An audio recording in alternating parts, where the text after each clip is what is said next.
Today, we're watching an interesting video indeed in terms of brain cells lost per minute watching it. This video is called Brian Cox, Bible's the Worst Book Ever, and oh boy, this is something. So let's watch it and see what we can make of it. Evolved enough. We have a vision of something. We can see something in the future, but we know it's not now. Do you mean like multiplanetary existence and... Oh, not just just being human beings. Tell me you've read Nietzsche without telling me you've read Nietzsche.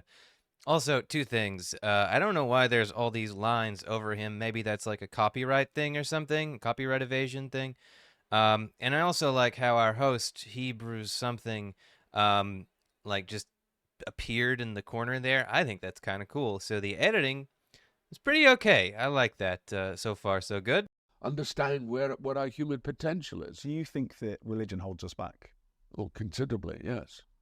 I think religion So- does hold us back because it Brian Cox, who he's from, a famous actor. I've seen many movies with him. He said that the Bible is the worst book ever. Well, in terms of sheer damage done, it has to be close to that. As a literary work, I think it's pretty good. But yeah, it is very, very harmful. Shalom, y'all. How y'all doing? Welcome back to another video. Did he say shalom, y'all, or was that like Yiddish or something? I could not exactly make that out. Now, he said it's propaganda and full of lies. Now, Correct. is the Bible the worst book ever? There are a lot of terrible books out here, and why are you picking on a Listen, so let's just finish this video and hear some of his thoughts, and I'll leave some of my thoughts. Either throughout this video, I'll just let it play. Hit that like, hit that subscribe, and let's check out what he got to say. Yeah, do those things. That's the one thing we'll agree on in this video. Do those things. does hold us back because it's belief systems which are outside ourselves. They're not dealing with who we are. We're dealing, well, if God says this and God does that, and you go, well, what is God? We've created that idea of God, and we've created it as a control issue. And it's also a patriarchal issue. Which is exactly where it started, right? Yeah, and that's how it started, and it's essentially patriarchal. We haven't given enough scope to the matriarchy, and I think we need to move matriarchally. We have to go more towards a matriarchy because the mothering thing is the thing which is the real conditioning of our lives. Our fathers don't condition us; they're too bloody selfish, but our mothers have to. Because they have an umbilical, that's what the umbilical cord is about. I have never heard of this guy before in my whole life. I don't watch Succession. I have good taste. And I just want to say, damn, I like this guy so far. Unless he's about to go off into some transphobic spiel, I like him. I like this. They have, even though it's cut away, there's an umbilical relationship to your child. And the women have that. Men do not have that. They're just sperm banks, movable sperm banks to walk around and come and go, oh yeah, well, actually, no, don't go with that for a bit. And then you move on. Women don't do that. How do we get to a more patriarchal society? Man is spitting truth bombs left and right here. God. Well, we do because we have to honor them and we have to give them their place. And we're resistant to that. Because it's Adam and Eve. Eve is, the propaganda goes right the way back. The Bible is one of the worst books ever. For me, from my point of view, because it starts with the idea that Adam's rib, that out of Adam's rib this woman was created, and they'll believe it because they're stupid enough. Correct. Wow. Great. I love this guy. It's the other guy I'm not a big fan of. Not the guy doing the interview. This guy, Hebrewrld something. I forget. It's not worth remembering. I'm just gonna call him Hebrew guy. I guess people need it. People need to feel like there's They something need it, but outside of themselves. they don't need to be told lies. So, Correct. he said a lot. He said a lot. So let's tackle some of the issues that he said. So I'm guessing he's an atheist. He doesn't really, I didn't watch the interview entirely, but I'm guessing he's an atheist because he said God is something that we've made up, right?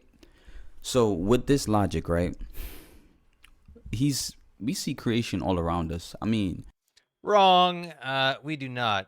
Now, if you don't know shit about science and the scientific method and critical thinking, yes, you can certainly look around and say, God did all of this. But if you know about how science works, you don't see God in everything, typically. I mean, some people do, but I think that's very rare.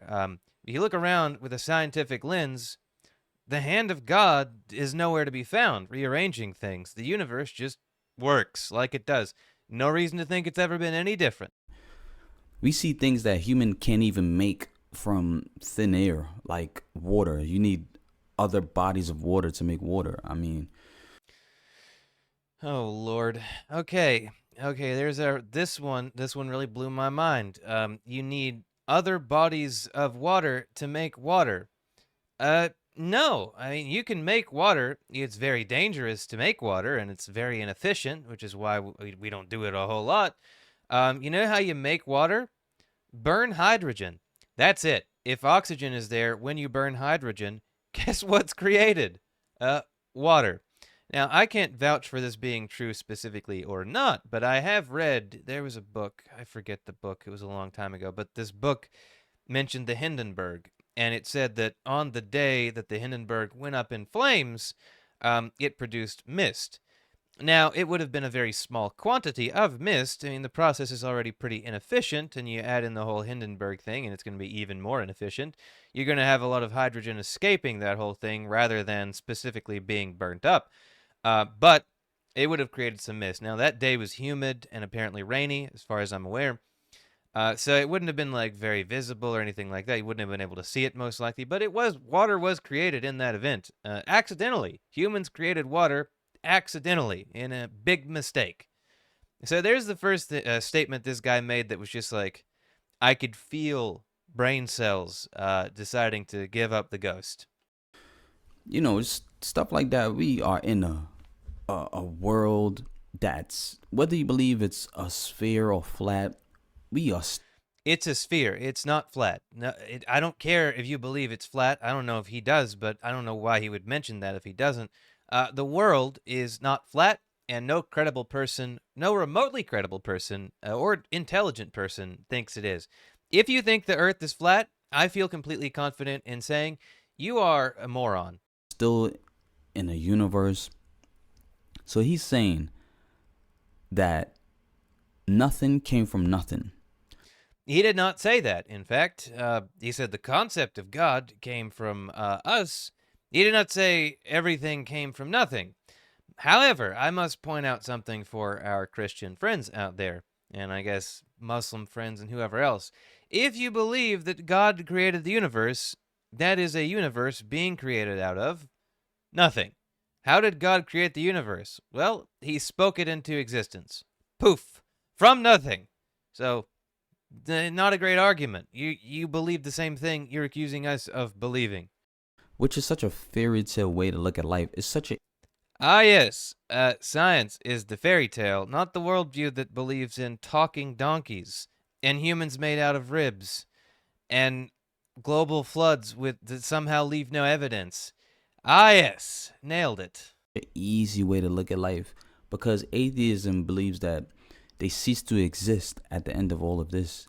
And well, we have no evidence anything else would happen. Does that necessarily mean it's true? Well, no, there could be an afterlife and no God. But we don't see any evidence for that kind of thing, so I don't see why we should think that's true at all. everything is basically made up by humans. Correct, to an extent. Mathematics are clearly real in the sense that they work. Science figures things out about how the universe works. The concepts held within are human-made, but the universe which we are analyzing is obviously not. So nothing created nothing and made everything out of... No. Again, no. I don't know where you're getting this from. Lawrence Krauss has explained that nothing, as humans conceive of it, does not exist. There would have never been a point that there was nothing. As my friend says a lot, when asked, like, because she's around, like, a fair number of religious people, and they'll ask her, so where did everything come from? How are there things? Which is a very good question. Even if you believe in God, it's curious that there is anything at all. And she says she thinks there are things simply because it's impossible for there to be nothing. It's impossible for there to not be things. There have to be things. Does that break our brains, our tiny, fragile little... Yes, it does. But the universe is not here to satisfy us. So I think that's perfectly valid. And again, as Lawrence Krauss says, nothing, as we conceive of it, does not exist. The universe did not come from nothing. Of it. We know that mathematically 0 plus 0 is 0, right? I'm not the biggest How do we know that? Who figured that out? Was that did religion give us that, or like, who figured that out, buddy? mathematician at all. I barely made it out of high school. You don't say. I am just shocked by this information. Right? So 0 plus 0 equal everything. Nothing created. Science proves that you need something to create something. This is why evolution is a theory. Oh my God. Oh my God. You know what? I almost want to believe in God because, like, I can only imagine that God exists and created this man to torture me. It has to be so. Evolution is a fact. Evolution happened. We have mountains of evidence for it. The theory of evolution explains the fact of evolution. The theory of evolution explains how the known fact of evolution works. In science, a theory is not a guess. In colloquial terms, a theory is a guess. In science, a theory explains a fact. The theory of gravitation explains gravity. That's how that works. You are free to question the theory of gravitation. You are free to question whether gravity is a fact. But if you fall from a high enough place, the questions will end very, very like painfully and suddenly, most likely. So, you know, damn. This is why with evolution, nobody's ever won a Nobel Peace Prize because nobody's actually found the tangible reason of existence. And I am begging you. Read another book. Please, read another book. Here, I'll recommend one. Please. I really need, if you ever see that, I need you to do this if you see this video. Please, go pick up a book called The Greatest Show on Earth, The Evidence for Evolution by Richard Dawkins. Please, pick that book up. And while you're at it, pick up Lawrence Krauss, Universe from Nothing. Pick up those two books. Those are not the end point. Those are a starting point. But pick up those books and branch off from there. Please, I am begging you, for my own sanity. Obviously, this is where faith comes in. But to say, it's just dumb, stupid. He says it's stupid. Let's check out this, right? Also, it's odd to me that these people denigrate science, which is a process of finding evidence for things, analyzing that evidence, and determining what it means.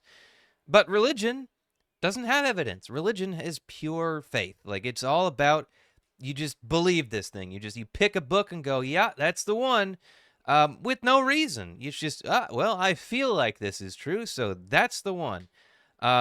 There's no reason to believe in the Bible. There's no reason to believe in the Torah or the Quran or whatever else is out there, the Bhagavad Gita or whatever the Zoroastrians have. There's no reason to believe these things other than, well, I feel like it. There's just not. He said that men are just sperm banks. We just walking out here, and he wants a society where women rule, women control.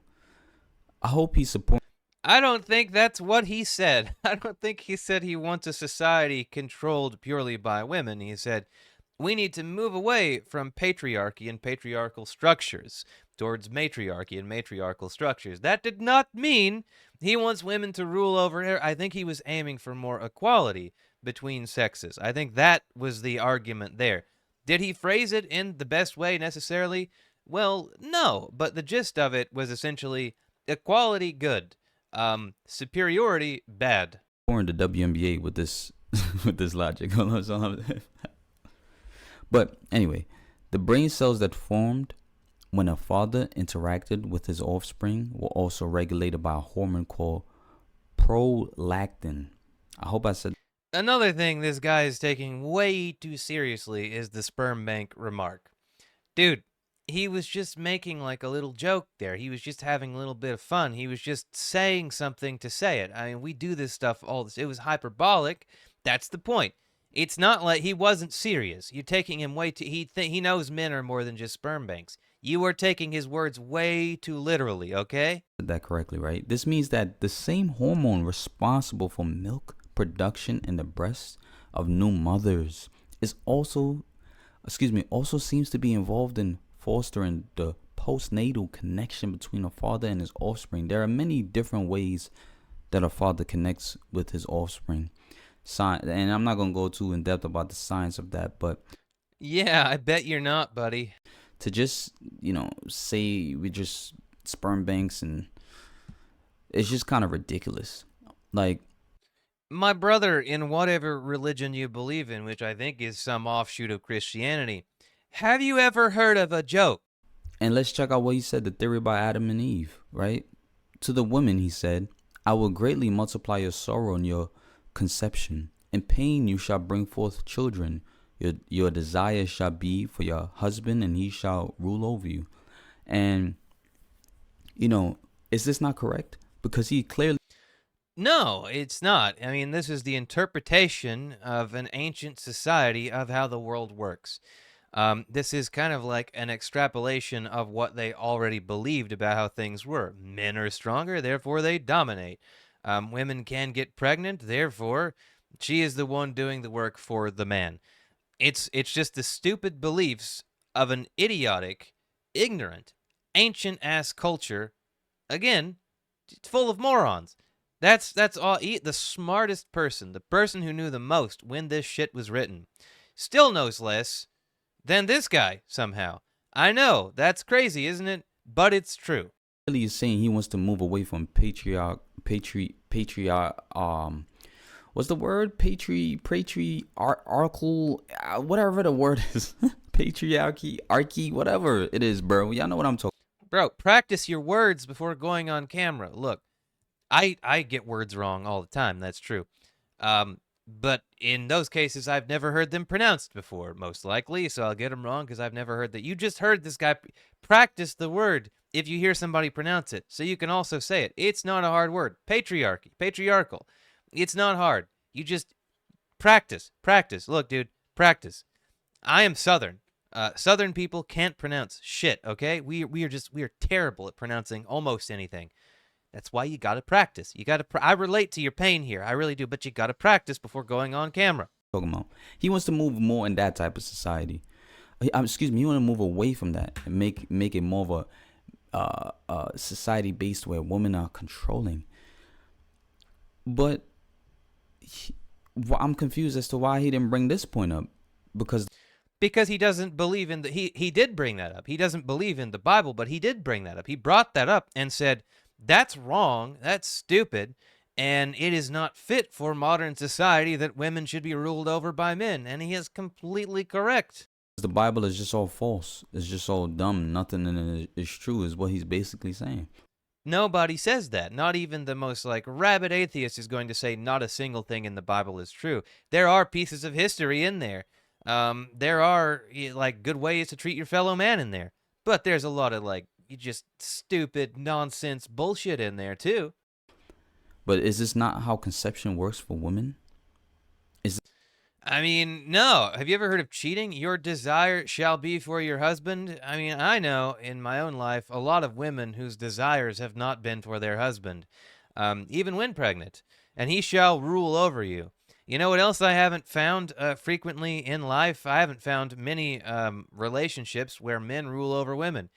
Even I've seen relationships where the man is super dominant, super masculine, all this stuff, and he still loses every fight and every argument. So no, I mean, it doesn't work like that. It's nitpicking, but yeah, it doesn't work like that. I mean, granted, the conception and the sorrow part does work like that. In pain you shall bring forth children. Definitely true. The next two lines, not so much truth there. Is this not how the society we live in, where the husband is the head of the household? I mean, maybe I'm tripping. Let's check this out. Honor your father and your mother, which is the first commandment with promise that it may be well with you and you may live long on earth. And I can tell you that's wrong already. I had a friend, an old friend from school. He was probably one of the nicest guys you could ever meet. Just fantastic dude. loved, adored his parents. I mean, this guy would do anything for his family, but I have never seen someone treat their family so well, their parents. 21 years old, died of cancer. So there we go. Bible proven wrong already. He honored his father and mother greatly. I mean, just treated them like royalty. I've never seen anybody treated better, honestly. And it says here that it may be well with you and you may live long on the earth. Now, may is kind of like a weasel word, but he did not live long on this earth. He died, he was the same age as me, so what, 13 years ago now? And I treated my parents like shit for a long time. I don't anymore. I'm pretty good to them now. I guess you could say I learned from my friend who's no longer with us, but I treated like my family like shit when I was younger, and you could say I had good reason, but I still treated them like shit. And look, I'm still here. I outlived the dude who was like super nice to his family. So, boom, Bible wrong. And you fathers, do not provoke your children to wrath, but bring them up in training and admonition of the Lord. Admonition. Of the Lord. There we go. Okay. He got it. Good. I'm proud of you. Thank you. Okay. Did good. My guy did good. I'm not going to harass him for that. Good job. I know it's hard. I know it is. I know it's difficult. That shit sucks. I got to say, it's really terrible. I hate words. But let's talk about this. Let's talk about the words here for a second. And you fathers, do not provoke your children to wrath, but bring them up in the training and admonition of the Lord. Great. The Bible also says at some point, if you train a child up in the word of the Lord, they will not depart from it. There are examples in the Bible of that not being true. There are examples in the real world of that not being true. I got to refer to my own parents, my own situation. My parents are super fundamentalist, and I am something of a natural atheist. I've never believed in God, Christianity, anything like that. They tried. They even homeschooled me with Christian fundamentalist, young earth creationist schooling materials. Didn't take. If the Bible was true, they trained me up the right way according to the Bible. I should have been a believer at least at some point. Never was. Bible wrong. Bible wrong over and over. And Bible being wrong once, by the way, disproves the whole thing, since the whole thing is supposed to be divinely inspired by God and not be able to be wrong. Everything he brings up is wrong. Getting a phone call from my sister. Every time I make a video, she calls. It's like clockwork, dude. But I love my sister, so it's fine. It's just kind of awkward when you're trying to make a point.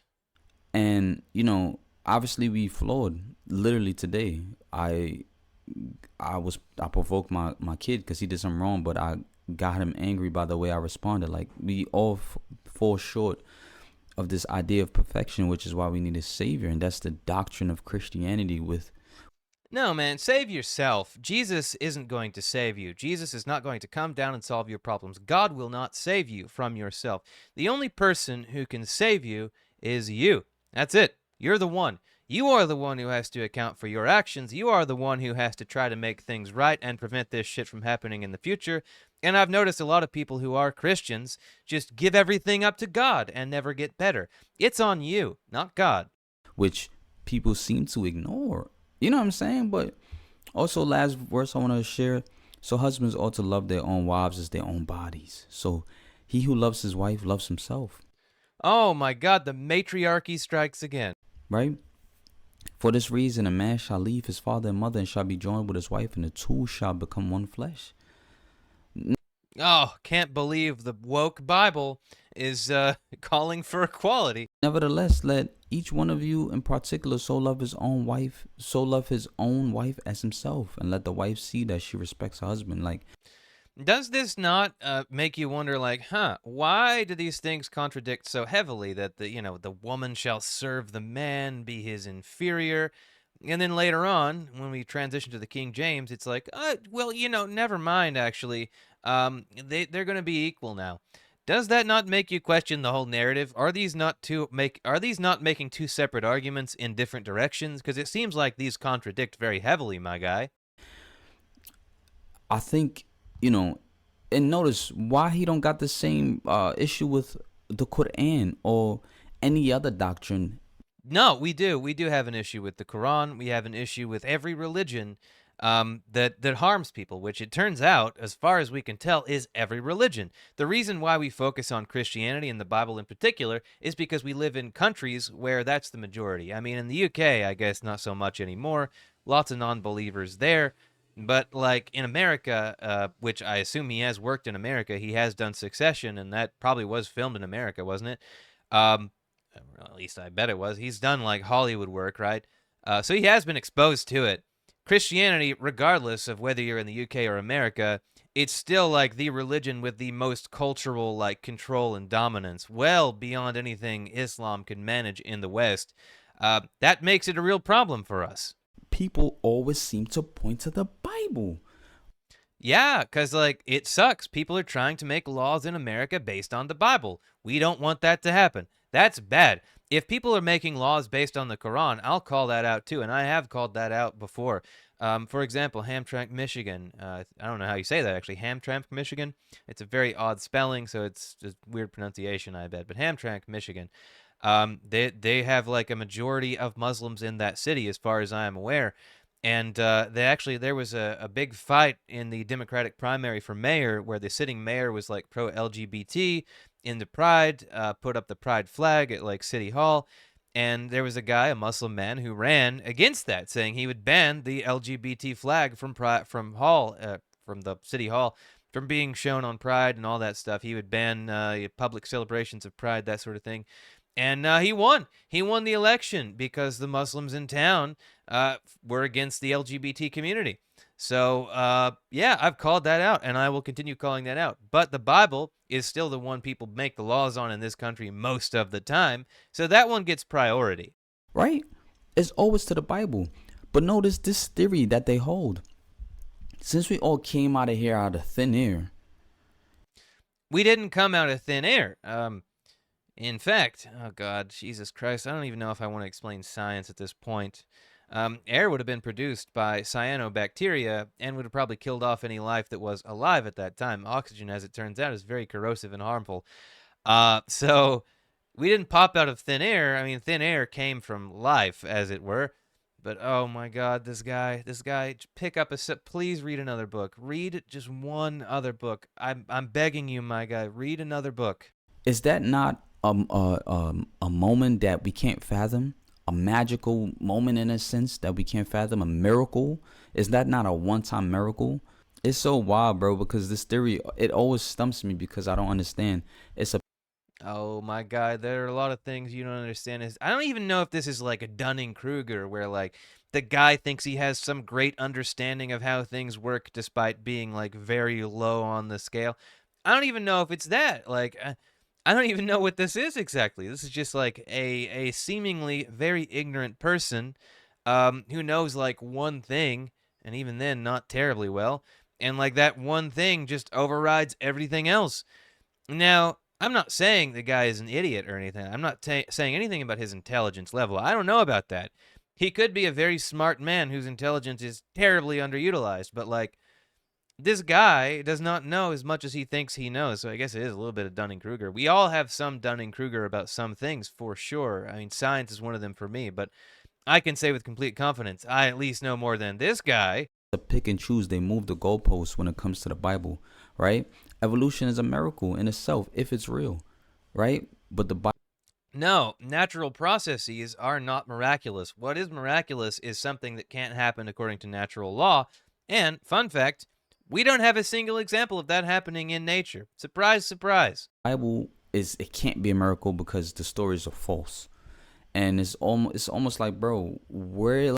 Well, the stories of the Bible are false because we have evidence they're false. We don't have any evidence that some things are real, and we have plenty of evidence against it. For example, the whole story of Moses never happened. We can prove that for a fact. There is no evidence the Jews were ever slaves in Egypt.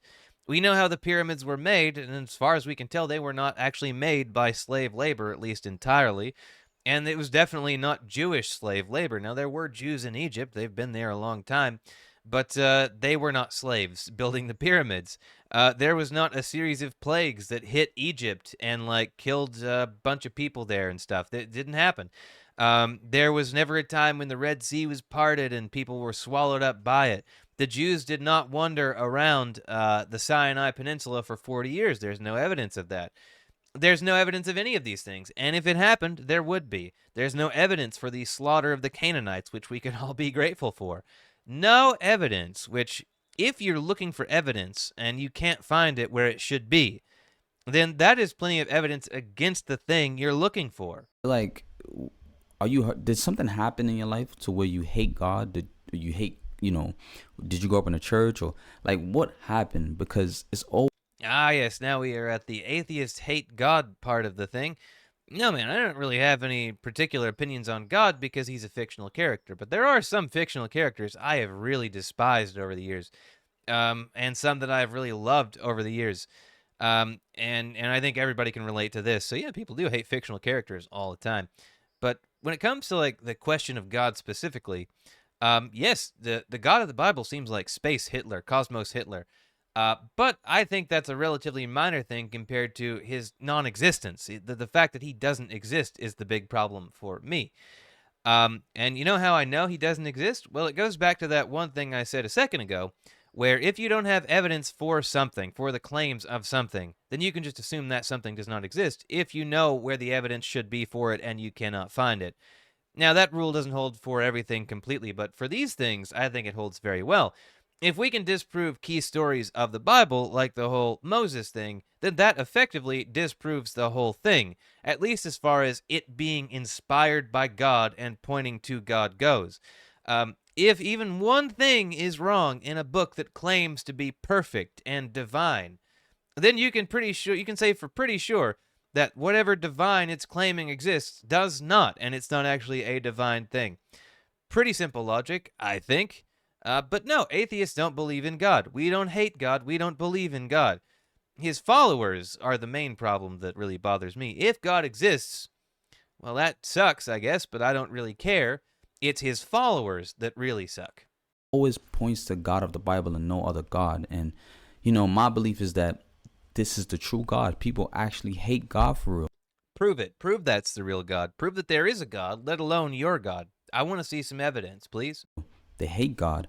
And also, they point to the true God because there's a scripture in the Bible where it talks about even the demons believe and they tremble. Right? Well, I mean, yeah, if you got a book that claims that there are these angels that fell from heaven and became demigods of evil, yes, I imagine those demigods who were once angels would believe in that stuff. But the problem is this is all self-contained in the one book, and I don't believe your book. So that's a big problem. I have no reason to believe your book over any other book, and frankly, neither do you. Right? The demons believe, but guess what? Because they believe, they know who created them. That don't mean that they follow him, the true God, right? So it's the same with people. Their conscience testify who the true God is, and that's what. Okay, every religion believes that. Every single religion believes that your conscience knows that their God is the true one. But my conscience says all of them are fake. Yours says that Jesus is the guy, I guess. A Muslim who does believe in Jesus, obviously, is going to think that Jesus wasn't the Messiah. He was an important prophet, not the Messiah. That Allah is God. And I'm using Allah here to mean the God of Islam specifically. I know Allah can refer to the Christian or Jewish God, but this specifically, I'm referring to the Islamic God, which is a different one than the Christian one. So on and so forth. Everyone believes that you inherently know their God or gods are the true gods. Everyone believes that. If everyone believes that, that's kind of a problem, isn't it? How do I know which one is correct? If you and a Muslim come into the room and you're both saying that I know that your God is the real one, that their book says their book is true, that they have a personal relationship with their respective gods, who do I believe in this situation and why? I believe, but let me know what you think about this in the comments below. Do you think the Bible is dumb, stupid? Let me know what you think. Yes, I do. So that's all we have of Hebrew Guy. Thanks for that, my guy. I feel like, my IQ has dropped by at least 7 or 8 points now, and I didn't have a whole lot to spare, so thanks for that. Anyway, this video was just absolutely frustrating and infuriating, and I don't know what I'm gonna do now. So thanks for coming. Thanks for being here. And I hope you have a great one.